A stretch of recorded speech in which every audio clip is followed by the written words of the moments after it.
मजदूर की और किसान की जो एकता दिख रही है, इसके बारे में आप क्या कहना चाहोगे?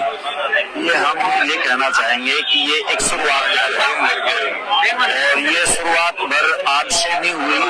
लंबे समय से इसके प्रयास कर रही थी ट्रेड यूनियन, विशेषकर केंद्रीय ट्रेड यूनियन कि किसान संगठनों को साथ जोड़ा जाए। और वो जो पिछले 4 साल पहले जो कृषि के जो कानून लेके आई थी मोदी की सरकार, उस समय जो किसानों ने एकता दिखाई, चाहे वो कोई छोटा समझौता चाहे कोई बड़ा था, और मजदूरों से भी उन्होंने निवेदन नहीं किया बल्कि मजदूर यूनियन जो है वो खुद शामिल उसमें हुई, क्योंकि उसी मौके के ऊपर श्रम कानूनों को भी जिस प्रकार से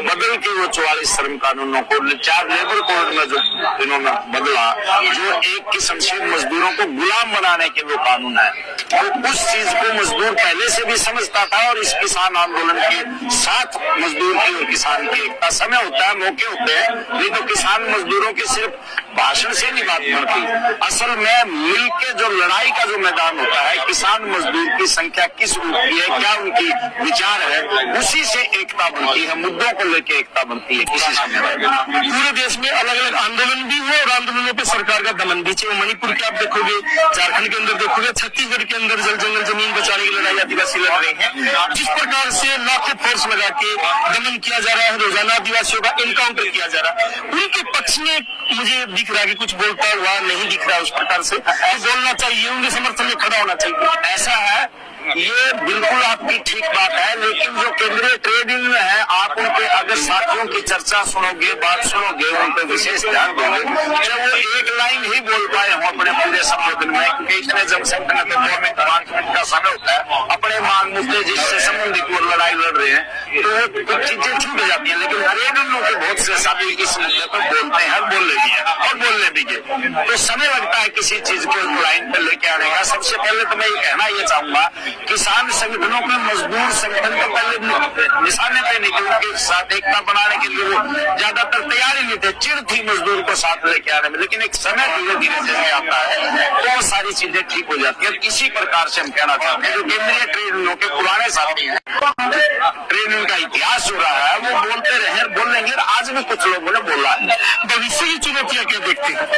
मैं कह रहा हूँ कि हरियाणा में भी हम देख रहे हैं, एनआईए की रैड में एडवोकेट अजय को गिरफ्तार किया गया, या मजदूर नेता जो मानस में काम करता था राजन, उसको गिरफ्तार किया गया। चुनौतियां क्या देख रहे हो? ऐसा है, जैसे मोदी की सरकार तीसरी बार जो सत्ता में आई है ना, इससे ये स्पष्ट लगता है, और आप कारण अलग रहे, मुझ पर नहीं जाना चाहता, मैं कहना यह चाहता हूँ, घमंड जिस प्रकार से इस बीजेपी सरकार को हो रहा है, वो दमन और आगे बढ़ेगा। हम इस रूप में इसको देखना चाहते हैं, वो मजदूरों को दमन बढ़ेगा, वो लड़ने वाले लोगों को दमन बढ़ेगा। सबसे पहले उनका जो हमला है अल्पसंख्यकों के ऊपर है, अल्पसंख्यकों को जैसे दबा के रखेंगे तो ये जो संगठन है, चाहे किसानों के संगठन है, चाहे मजदूरों के संगठन है, उनके ऊपर भी हमले लगातार बढ़ेंगे। वो आज किसी रूप में, चाहे वो कानूनों के तौर पर, मतलब आपको यूनियन बनाने का अधिकार खत्म किया जा रहा है, जब आपको हड़ताल करने का अधिकार खत्म किया जा रहा है, आपको धरने प्रदर्शन करने का अधिकार है जो उसको खत्म किया जा रहा है, तो हमले तो और बढ़ेंगे। अभी उस प्रकार का हमला सीधा अटैक उस ढंग से ये नहीं कर रहे हैं, दाएं बाएं से अटैक कर रहे हैं। और आने वाले समय में, आने वाले जो 5 साल होंगे, लोग लड़े भी गए, ऐसा भी नहीं है, लोग लड़े भी गए, इतना आसान भी नहीं है, लेकिन हमले बढ़ेंगे और उस हमले का मुकाबला करने के लिए किसान मजदूरों के एकता बहुत जरूरी है।